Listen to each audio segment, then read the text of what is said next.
Welcome to How to Talk to Kids About Anything with Dr. Robyn Silverman, a podcast loaded with practical tips, powerful scripts, personal stories, and simple steps to make even the toughest conversations easier. So get ready to get the information you need to make the impact you want from someone you trust, your friend, parenting expert, Dr. Robyn Silverman.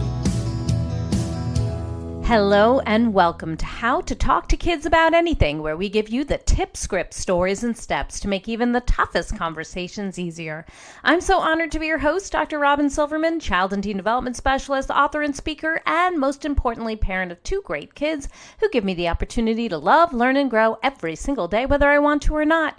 Believe me, I get it. It's not always easy. And as you know by now, we're in this together, and we have some great people helping us along the way.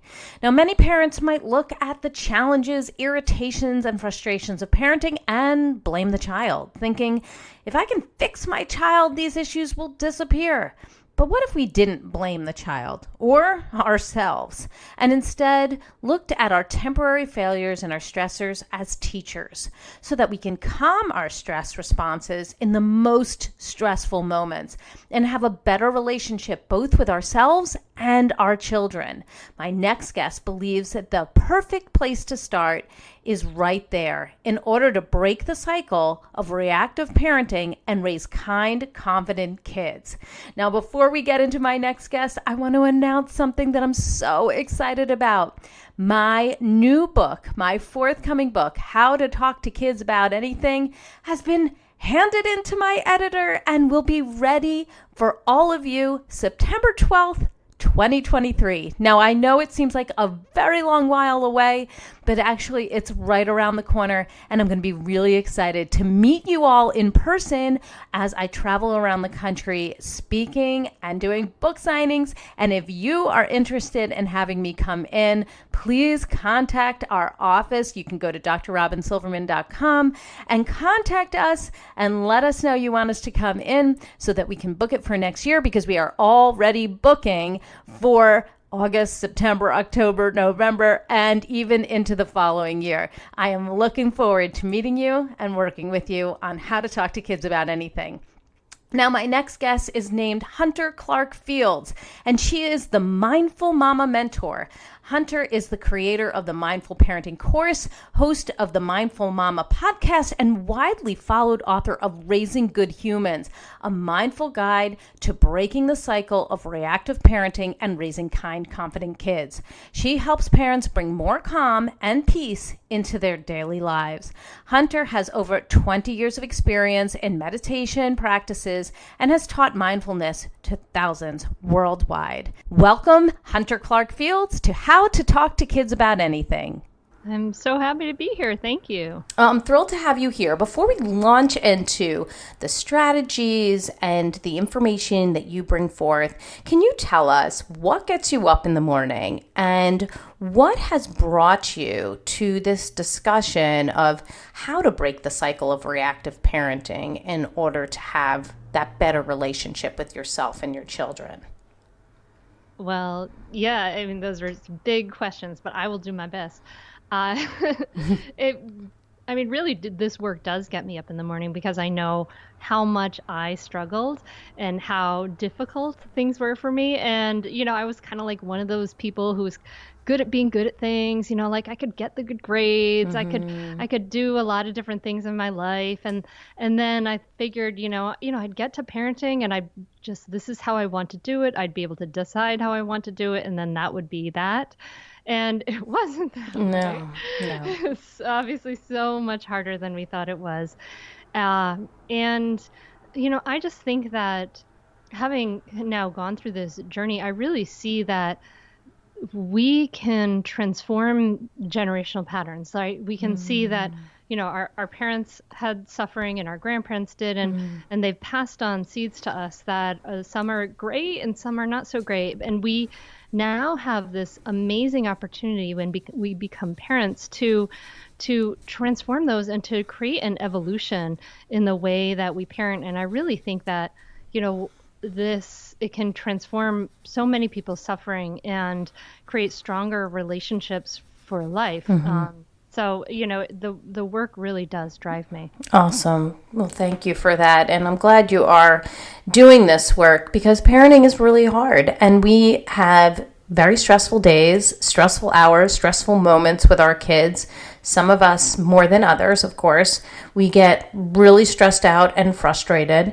And you talk about mindfulness using Jon Kabat-Zinn's definition, which I'll just paraphrase here, as the awareness that comes from paying attention on purpose and without judgment. And you talk about this as a pathway to caring for your stress response, as it's impossible to sort of just wing it when you are completely triggered. So can you talk about how being mindful can help us when we get triggered and we're sort of in that moment, face to face with our kids, stressed out and irritated? Sure. It's really helpful to understand in those moments what is really happening kind of in the body. And I think that is so interesting as as I dove into this and I've learned about it, we can really understand that, we evolved a nervous system that is on the lookout for threats. We know this, right? And so in those moments, our nervous system is perceiving our child as a threat. And so it's like the tiger, right? The bear, the tiger, that's the threat. And it can be true, if your kid is having a whole bunch of problems for putting on their shoes in the morning and you have to get out the door to go make your living, then that is a threat to your survival. It does make sense. So that stress response is really seeing our kids as a threat. And so what's really interesting about this is what I think was what happens in the brain. And so in those moments, we would love to just be able to respond calmly and rationally and thoughtfully, but in the brain, the amygdala, which is the alarm bells of the brain, the threat response, it's actually really it's bypassing all the other parts of the brain, the prefrontal cortex, where all the higher order thinking is, your problem solving ability, your empathy, your verbal ability. It's bypassing that so you can be reactive. And when we're reactive, words just come out of our mouth, and they're the words, maybe unskillful words that our parents had. And the thing that I think it's important to realize is that this is nobody's fault, right? This is, no one woke up in the morning and chose to lose it at their child at 9 a.m. We're getting out the door. It's not what we choose. But what's cool about mindfulness is once we start to understand the brain, and then we can start to look at how does mindfulness help with that? And so it helps in a couple different ways. It can help a little bit more in the moment, and it can help more as a long-term practice. And so what's really fascinating is that, there's so much research on mindfulness. Johns Hopkins found 47 different studies that show that mindfulness meditation practice can reduce anxiety, reduce depression, increase feelings of well-being, increase health responses in medical situations, and increase your quality of sleep. But what's really, really interesting and important for us as parents to realize is that it really increases our impulse control. It lowers our reactivity. And what's fascinating about, you can feel those effects a little bit. Sometimes my clients in mindful parenting, their partners see the effects before they really even realize it in themselves. But what's cool is that there's actually research on MRI studies in the brain that show that it literally changes the brain. So they've done studies after people have done an 8-week course of mindfulness meditation training, and they do kind of a before and after, and they've done several of these. And what they've discovered is that the amygdala, which is the alarm bell of the brain, that seat of the stress response actually shrinks in gray matter. It actually becomes less dense. Yeah, I know, right? And the connectivity between the amygdala and the rest of the brain actually weakens, which is really fascinating too. And then the prefrontal cortex, which is the area behind your forehead, that higher order thinking. I mean, the brain is a very complex, interconnected thing, but loosely that's the area of our higher order thinking, our verbal ability, our empathy, all that. That area actually becomes more dense in gray matter. So you're literally making changes in the brain. And so your building a muscle of non-reactivity. So you're making it more likely that you're not going to lose it and be able to use your whole brain when you're responding to your kids in all kinds of situations, which is so amazing, right?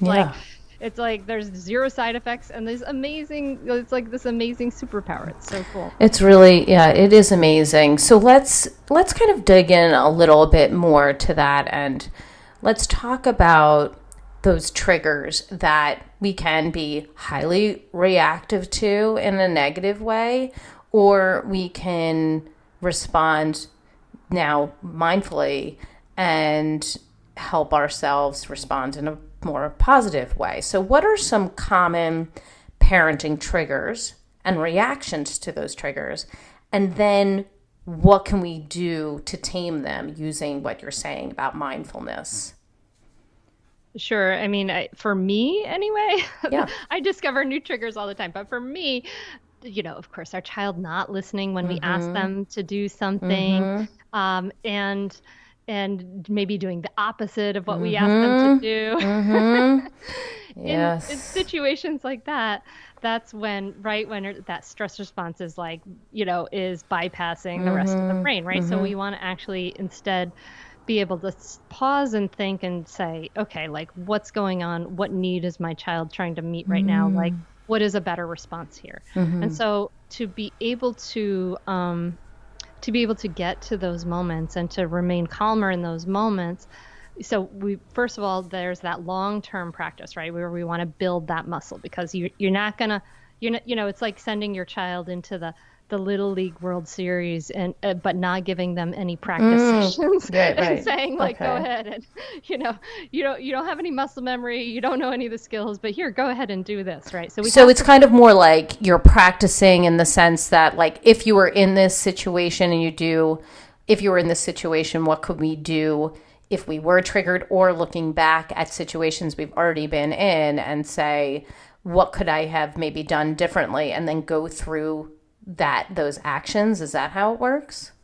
Yes, we do some of that in the mindful parenting course, and they that's part of it, but also is just the general mindfulness meditation practice is a practice of staying non-reactive, because surprisingly enough, when you're sitting there meditating, you don't feel blissed out and sparkles aren't shooting out of your ears. In fact, all your stuff comes up, like your anxieties, your thoughts, all the different things, and then you practice being non-reactive to them. You practice just sitting with them and holding with them. So you're building that muscle, which is really, really cool. So we want to be able to kind of build that muscle in the long term.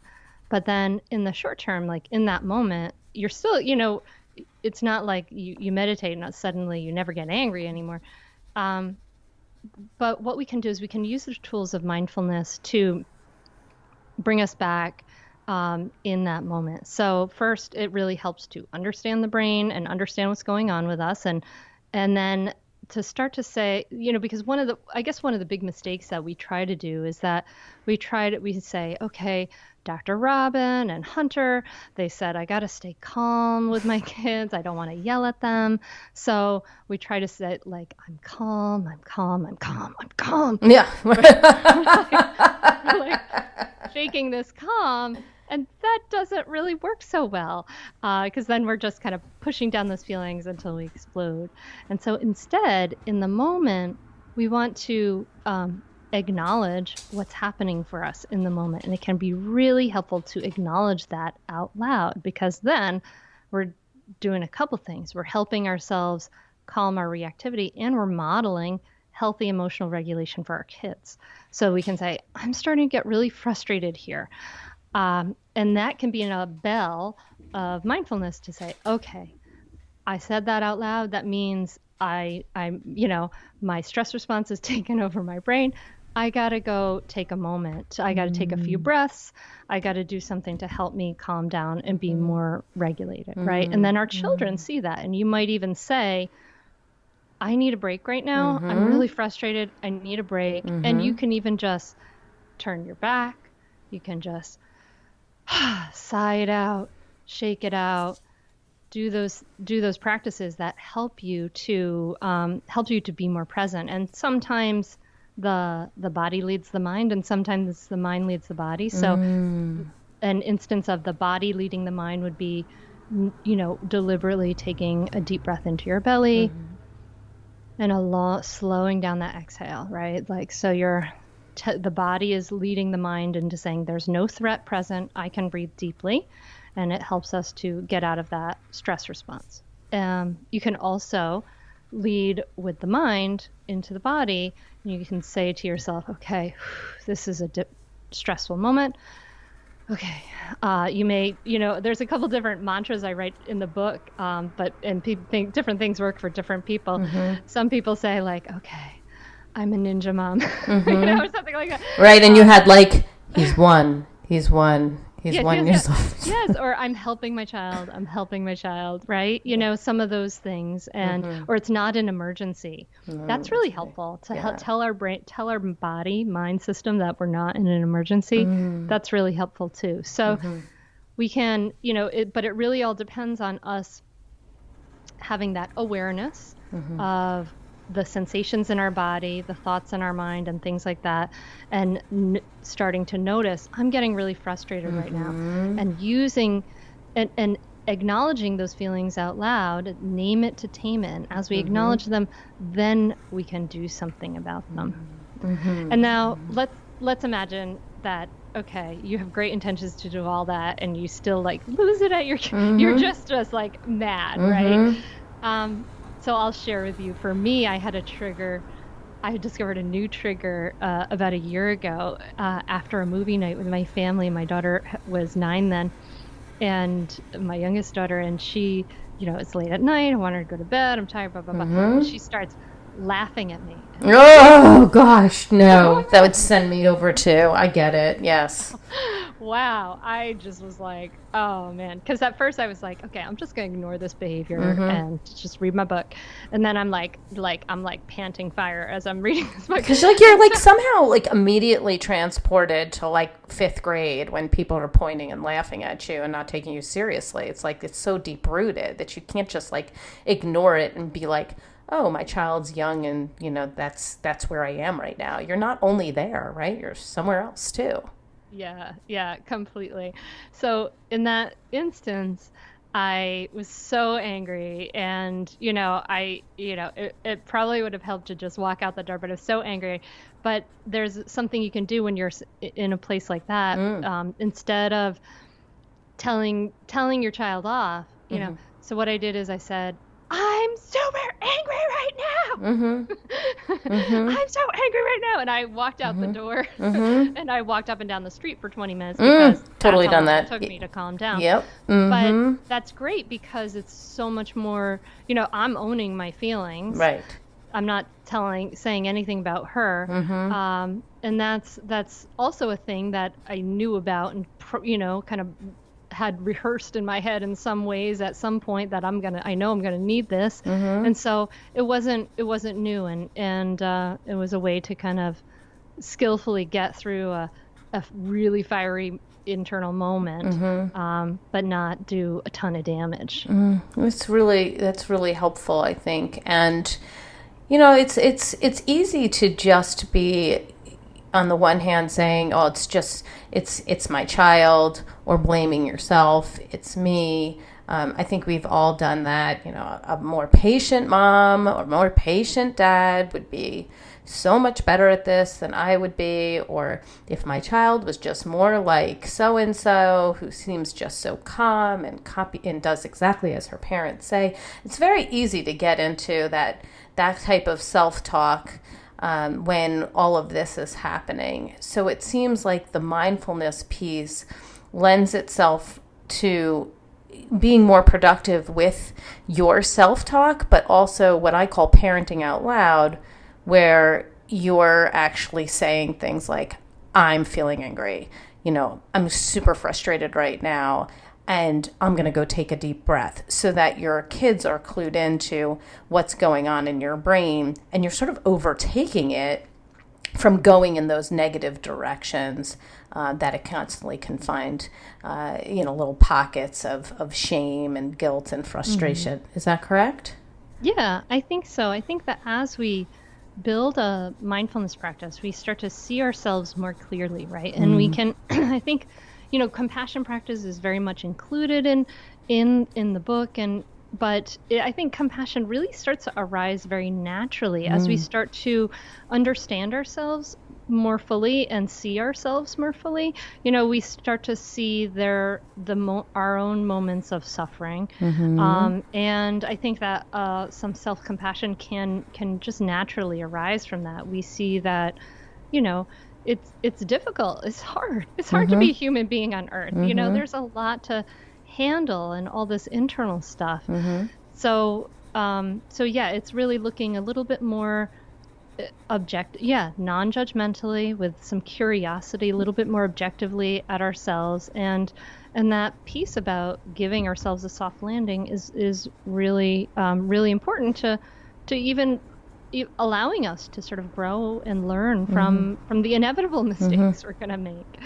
So while we're parenting, we're often dealing with difficult feelings, and you cover this too. These are difficult feelings, both of our children and our own difficult feelings. And it's easy to want to shut those down and, put them away so that you don't have to deal with them. Or we let them out in hurtful ways, which, we were just saying, like things that you might say and start, really blaming your child or saying negative things about yourself. You talk about using the acronym RAIN: recognize, allow and accept, investigate, and nurture. So can you take us through this mindful path through difficult feelings and what that actually looks like in practice? Sure. I mean, it's so valuable, because I think that, I don't know about you, Robyn, but my parents were, just they're wonderful people and just like average parents. No one was like a psychologist or a communication specialist. They taught us, a lot of us learned to just basically stuff our feelings, that we shouldn't have those feelings. Stop crying, don't get angry. And you're bad and wrong when you get angry, or all of those things. Those were kind of some of the messages that we were sent, and we were never really taught how to take care of our difficult feelings. It's just something that's a little newer that we're evolving into. And RAIN is such a beautiful way to handle it. Tara Brach teaches a lot about RAIN. I'm not sure where the origins of RAIN come from, but yeah, as you said, RAIN stands for recognize, accept or allow, investigate, and nurture or nourish with self-compassion. And so that R piece is so important, to just recognize what we're feeling. So sometimes, we're feeling annoyed, we're feeling anxious or stressed out. What do? We go do the laundry. We're doing the next thing on the list. We're wiping up this thing. We're, we're doing all of these things. We're trying to avoid it and kind of push it away. And that's not helpful, because I really think of our difficult feelings. I don't know if you get this experience, but I think of our difficult feelings as like these toddlers that are just kind of pulling on our leg, and they are not going to go away until they are seen and heard and acknowledged. Good point. Yes. So we want to be able to see and hear and acknowledge those feelings. And it takes some bravery. It takes a little bit of practice, but ultimately it can be not so scary. And so that piece about recognizing is we stop what we're doing. We maybe sit down and close our eyes. You might put a hand to your heart, and you might notice, what am I feeling? What does this feel like? What are the sensations I'm feeling in my mind, or the sensations in my body, in my jaw, in my chest, in my hands? What's happening in my belly? And as we start to really tune into those sensations, that is really healing, right? This is like seeing and hearing those emotions. And then even just recognizing, we can try to even name it, like, oh, I'm feeling anxiety right now. And so we may not even have a name for it, but we might just feel those feelings. And then with that A piece of RAIN, unfortunately, like our habit energy of saying, no, I don't want to feel those feelings, really doesn't work. It's kind of like, this shadow grows, it becomes scarier and bigger as we don't address it, you know. And instead, it feels counterintuitive, but when we say yes, when we say allow it, when we make space for it, it like there's less of like a gripping and less of a running away. And you can even talk to that feeling like, oh, hello, anxiety, old friend. I see you there. Hello, I see you. I feel these sensations that are arising. And then as the I in RAIN is to investigate, I wonder why this is arising right now. And we can just start to understand it a little bit more deeply. What is the information that this feeling is trying to give us, right? Because our difficult feelings are they're trying to give us some information about what's happening in our lives. So what is that information? And we don't want to get caught in a big rabbit hole there, but then you can start to go to that nourish with self-compassion. And this is so important. We can offer ourselves the compassion we need to heal things. So we can talk to ourselves kindly. We can put a hand to the heart. We can tell ourselves, like, it's not your fault. Trust your goodness. This was a hard moment. You're doing your best. We can tell ourselves all those things that are really helpful, right? That someone loving may say to us. Right, that best friend voice that you would say to your best friend. Or, as you mentioned, what would you talk to your best friend's child that way, or somebody who loves child that way, right? Yes.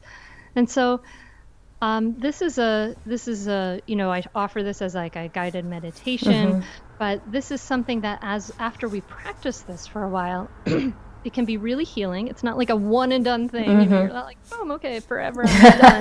But you can get to know it, and then it can become this. It becomes like a tool in your toolbox, so that you can sit and say, oh, what am I feeling? Oh, here's this now. Oh, okay, this is hard. And you can kind of go through the process of RAIN in a really short amount of time as you work with it. And then there's this can be this beautiful clarity and ease on the other side. And it just helps us to be more compassionate with ourselves, more compassionate with others, understanding that we suffer, understanding that others suffer in the same way. I think that's a really helpful strategy, and that's something that people can use right away. Just having that moment where you go through RAIN, recognize, allow and accept, investigate and nurture, that will in itself start to say, I am valid, I have feelings, they're okay, I'm okay, and help you in starting to look at your situations a little bit differently. I do want to highlight, and I just wanted to ask you this question. It's different people have different stress thresholds, and some parents really get a tough deal. Okay. I mean, this is not a level playing field. So, hey, everybody, let's do this mindful practice, and everybody, this one's gotten, this is really easy for this person. Maybe their child is thought of as a pretty agreeable and, pretty typically developing. But I did want to ask you, because we have a huge population of people and teachers who are dealing with kids who are not typical, that may have more challenges, that have more behavioral issues and more emotional challenges. They may have ADHD, they may be on the spectrum, and they may have a whole host of other diagnoses. So what kind of message can you say to those parents and teachers who are dealing with a more challenging situation and more challenging children, and that their situation is not the norm? Yeah, that's incredibly hard. We have a number of people with situations like that in mindful parenting, and it's it makes it so you have a lot of practice with taking care of your difficult feelings and all of those things. I think that I've seen these tools really, truly, truly help people who are in very difficult situations. And, I think that when you're in a more challenging situation, you need to have more resources, right? You need to find as many resources as you can. And as we can as we can calm our own reactivity with habits that study the heart, the mind, the nervous system, that only helps us to be more compassionate and more thoughtful in our responses to our kids who are also struggling with bigger challenges than maybe your neighbor's kids. And I think that piece about self-compassion is so huge here, where, we can be so hard on ourselves, and to stop that practice of judging ourselves and say, this is hard. I'm doing what I can. And this practice of allowing yourself to be good enough for the situation rather than perfect. It's acknowledging those challenges and giving yourselves more resources, I think is truly, truly important. Thank you for that. I just want to make sure that we're speaking to everyone here and saying that, this doesn't make it so your situations are, less of an issue or less frequent necessarily, but that the way that you respond may be different. And that in turn may assist in the situations and alleviating the situations a little bit sooner, or make it more clear to you that it's not you and you're not doing anything wrong, and that maybe your mind is clearer to come up with something else that you can do in that situation that may be helpful. We've talked to Dr. Lynn Kenny, we've talked to Wendy Young, and they talk a lot about dealing with tempers and tantrums and feelings and anger. And in order to employ some of the techniques that you may use with children to soothe their feelings and their frustrations and their stress response, we have to first be able to deal with our own so that we have some clarity. And I know that you talk about that in the book. We can't give what we do not have, and our kids sense our inner state. It matters so much, right. And how we live and what we are, that matters so much as we, in mindful parenting and raising good humans, there's all this inner work that people do before we even get to some communication pieces.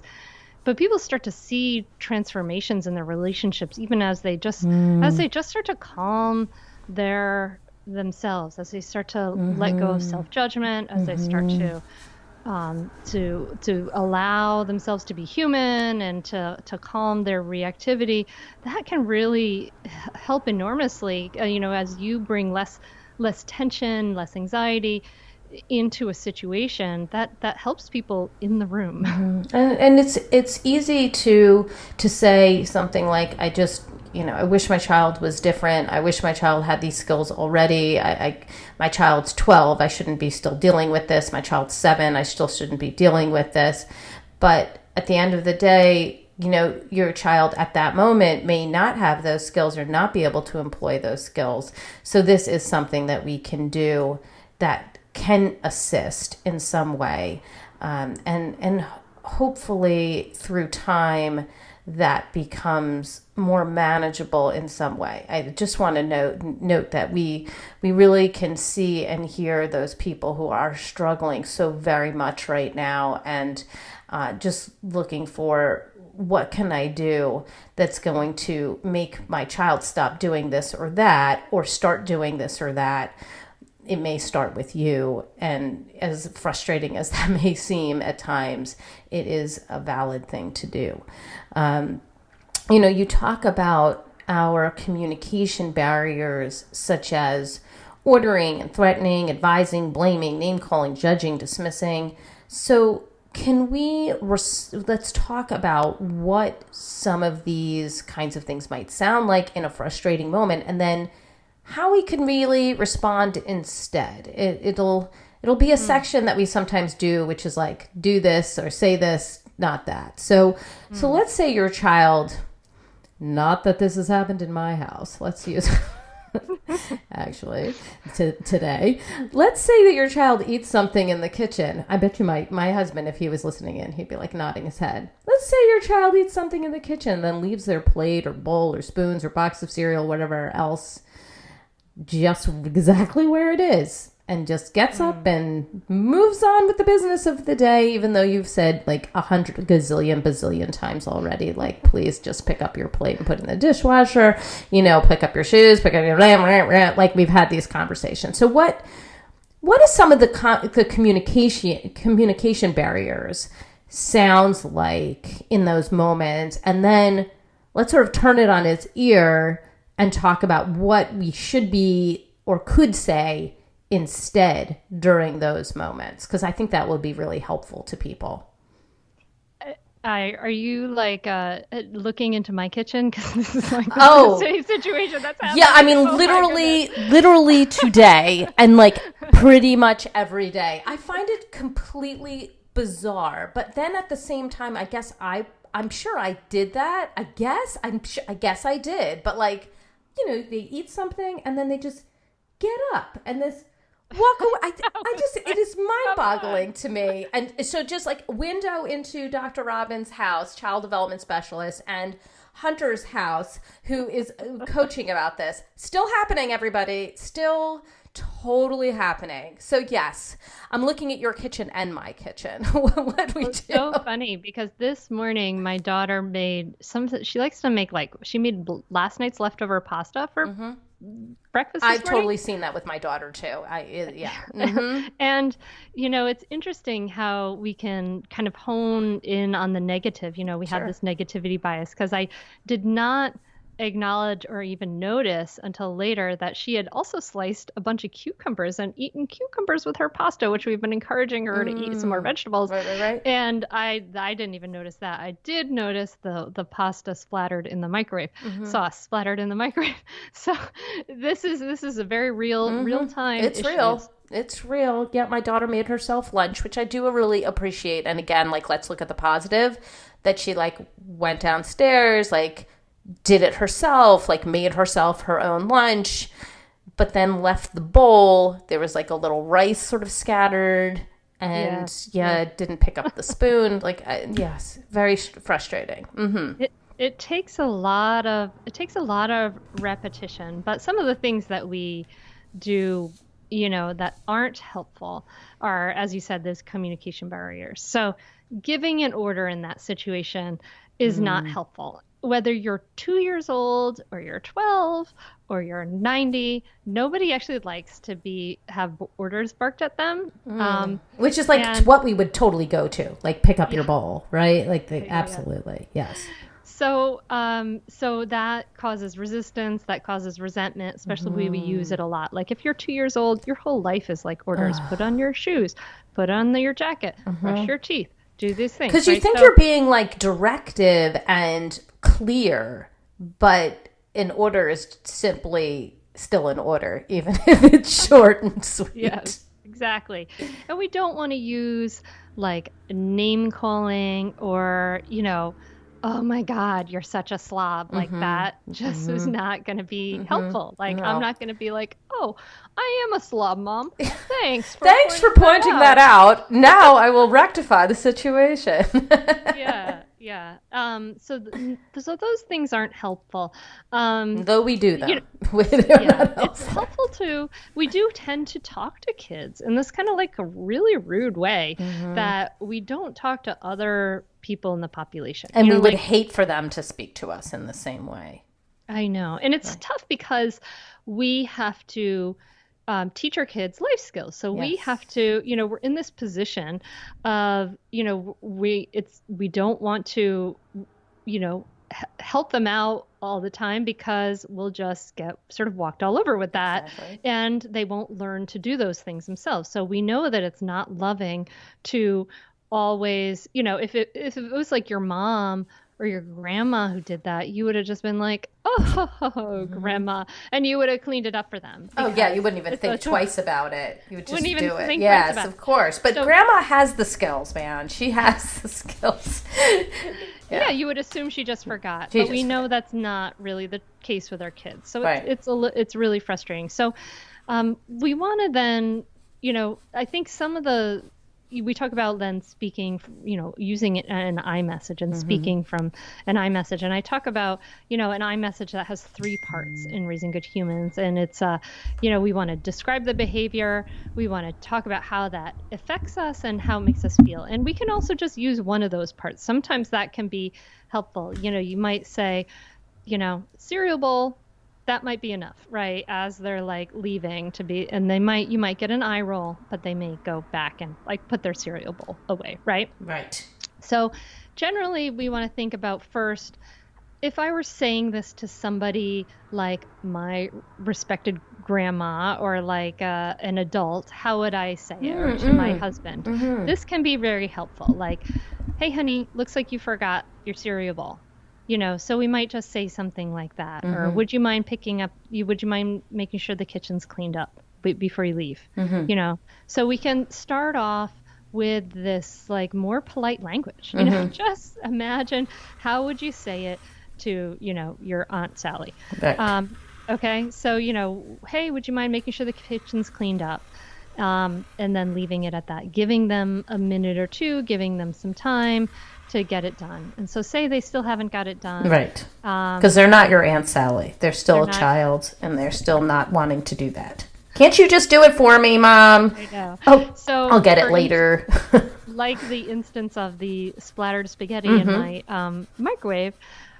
So what's going to happen is that, when she comes back, I'll let her know how this affects me and how it makes me feel. Like, hey, when you leave this mess in the microwave, I feel really annoyed, and then I've got a bunch of work. I've got to clean up all this gross mess, and that's not fair. So I'm gonna let her know how that makes me feel and how it affects me. And hopefully it's our underlying connection and that sense of love and connection that our kids really do care about us and they want to do that. So let's imagine, though, my iMessage fails, because it does sometimes, right? And now we've told her twice in this scenario, so it's getting more frustrating. But what I'm gonna try to do, and I love that I'm able to rehearse this before she comes home. Honestly, no, I'm putting it in my head. I'm storing it because the bowl is still currently now in the sink because I put it in the sink. Yes. So then what's gonna happen is that, I'm going to have a natural boundary here. I'm not going to use a threat or a punishment, because that causes a lot of resentment. But, we clean up our messes before we do our fun stuff. We get our responsibilities done before we do our fun stuff. That's just a general rule in the house, and that's very helpful to have, because when she wants to play Minecraft later on, Dad's computer, yes, you can play Minecraft, but you got to get clean up the microwave first. And by the way, now it's crusted over and much harder to get off. So natural consequence also built in there, by the way.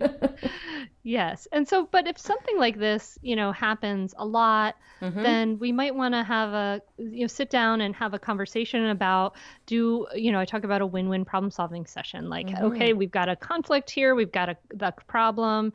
My needs around having a clean kitchen to use aren't being met on a regular basis. Let's talk about how we can figure this out. So you take a neutral moment and you neutral moment. That is really important. So you're not doing this when there's a mess and you're really frustrated. This is during the time when it's not a problem. This is when we're telling ourselves, this is not an emergency. This is not an emergency. And, take that long view. Some issues are obviously more urgent, but that's how I would handle some situations like that. Okay, I like it. And I hope that was helpful to everybody who was listening in, because honestly, take out the spaghetti sauce and insert any other issue that you're currently having with your child. A common issue, speaking of issues, that parents discuss that we haven't touched on today, that I want to touch on before we end this up, is to just quickly do something about sibling rivalry, because it's very common. It certainly happens in my house. My kids are 10 and a half and almost 12 right now, still happening. And if you find that your children bicker constantly about anything, from whose turn it is to pick a movie, or who broke the remote, or who forgot the book on the table on the way to the library, what can you do in these situations so that you don't lose your mind? Like, how do we translate this from dealing with one child in that moment who did the spaghetti sauce or forgot the plate or left the shoes in the middle of the floor, to now two children who are fighting, and it's constantly making you feel frustrated with a whole sense of unrest from the beginning of the day to the end or throughout? It's a really annoying and frustrating situation. It is. I've been through periods of that. And so we want to think about then, who has a problem? Mm-hmm. Whose problem is it? I saw it in your book. I'm like, it's my problem right now. It's mine. And so what needs of yours aren't being met? Just the need for calm and peace in my house, to feel relaxed and happy in my own home, because when you're around arguments all the time, you feel completely unsettled, and your shoulders are by your ears, so your body reacts to it and your heart responds to it. It just is. It's sad to see it and frustrating to see it, and it takes up a lot of brain power. Absolutely. So, again, I would sit your kids down in a neutral moment and talk about how this behavior is making you feel, and also how it's affecting your life. And I would avoid using the word constantly, or always or never. Those are not true. Right. They're not accurate words. Right. They're It's a good point. Yes. Words. So we want to we want to not exaggerate. So, when you guys argue in front of me, I'm feeling really frustrated. It's happened a number of times recently. I'm feeling really frustrated. I can't enjoy my space, and I'm wondering what can we do to help it have a more peaceful and calm household. And I would invite them into the conversation, and you might have to do some translating back and forth between the siblings as you talk it out. Okay. So you're saying, and then you translate whatever unskillful language the child said into skillful language for their sibling to hear. And then you say, okay, and you're saying blah, blah, blah, blah. And so you start that conversation about how to meet your needs. And so you can, there's a whole method in the book and in Mindful Parenting about how to do this that goes through steps, and how to write it down and all those things. But basically, you want to brainstorm some ideas and then pick some ideas that meet everybody's needs. And then there's a really important final step, which is to set a time to say, okay, a week from now, we're going to check in on this and see if everybody's needs are getting met. And so then you can check back in a week from now. And so the idea is that you don't want to put yourself in the place of having to be the enforcer. You want them to want to have their needs met, and you to want, you to get your needs met too, so that everybody can get their needs met in that situation. Okay. And in the moment, let's say you're in the kitchen and the kids are in the adjoining room, and you hear it happening. They're ramping up. Somebody, how this is going to go. Somebody is going to start yelling. Somebody might start crying. I hear from people that, they feel like they've got to get involved because they can't stand it anymore, or they are, fearing that somebody is going to wind up crying or frustrated or hurt or whatever. So in that moment, when it's happening after you've had this conversation, what are you advising? Well, so it might be helpful to talk about that with the kids. Like, when you're feeling frustrated, do you want me to step in? Like, do you want help with like a timeout? Like, you could have that conversation with your kids because they're old enough, and I think it's really helpful to make a separation between when kids are maybe going to hurt each other, like honestly, physically, or not, because there's a lot of benefit to letting them solve their own problems and the unskillful and failing at it, right? And not like doing the right thing, because that's how we learn, right? We learn through failure. So if it's a moment where they're not going to kill each other or maim each other, you might want to just let it ride. Take care of yourself, right? Like, go put yourself in another room, splash some cold water on your face, take your shower, get yourself out of workout. Dodge. Yes. Yeah, okay. Exactly. And just let that happen. And then you may want to debrief about it a little bit later. Right. And then if it's a situation of physical harm, obviously you want to step in. Right. Okay. Protect. So after talking all about mindfulness and how being mindful then works in your real life, what would you say is your top tip? What would you want people who are listening, the parents, the educators, the coaches, how would you like them to move on from this conversation we're having here to applying it to their own life? What would you like them to take away? I think I would like them to slow down. I would like you to take time for yourself every single day for some mindful self-care, whether it's a short meditation practice or a little yoga practice, or you just go for a walk without any headphones on, up and down the street for a little while.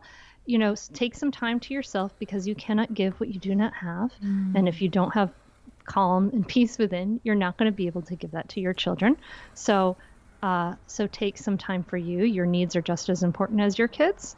And then start to slow it down. When you're feeling sped up, that's exactly when we need to slow it down. When we need to breathe, when we need to calm that stress response. So take what you've learned today about the brain and the nervous system and take care of your own brain and nervous system. Is that the key to assuaging that reactive parenting, slowing down?